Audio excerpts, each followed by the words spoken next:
আমাদের গীতাতে লেখা আছে কুরআন সম্মিলিত সব জানকারি, আমরা আজকে ওটাই পড়ে নেব।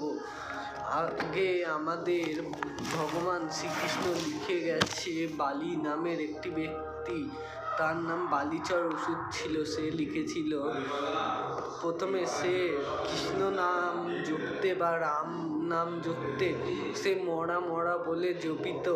এখন সে পৃথিবীতে নেই, কিন্তু তার বইগুলো আছে আমাদের গীতার মাধ্যমে। আমরা কথা বলি ওই গীতার মাধ্যমেই, যেটা সরাসরি আমাদের কৃষ্ণ ভাষা মত্ত শিখায়, নীলা শিখায়, কৃষ্ণর নীলার জানকারি পাই।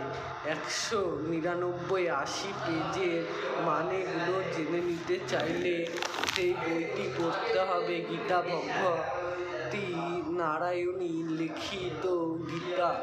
আমাদের নাম কুরআন শরীফ বা দেবী আদি শক্তিতে আমরা জানি বছর বছর দেবী দুর্গার পুজো বা কালী পুজো, লক্ষ্মী পুজো, সরস্বতী পুজোর মাধ্যমে আমরা অনেক কিছু জানতে পারি।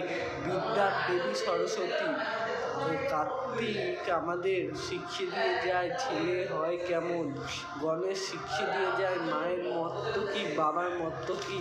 আমরা সেগুলো দেখে কত কিছুই না শিখতে পারি, কিন্তু মানুষ কেমন ধরনের কে জানতে পারে না, কারণ পৃথিবীতে অনেক রকমের মানুষ জীব জন্তু বাস করে।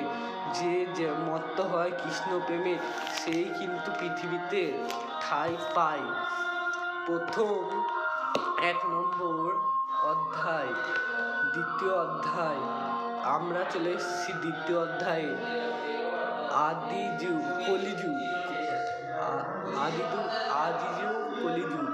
তো এই যুগের মাঝখানে রাম লীলা কৃষ্ণ লীলায় কি কি ঘটেছে চলো জেনে নেওয়া যাক।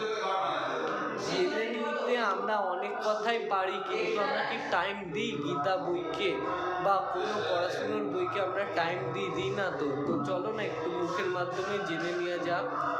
আদি শক্তি কত কিছুই না স্থাপিত করেছে পৃথিবীতে এসে।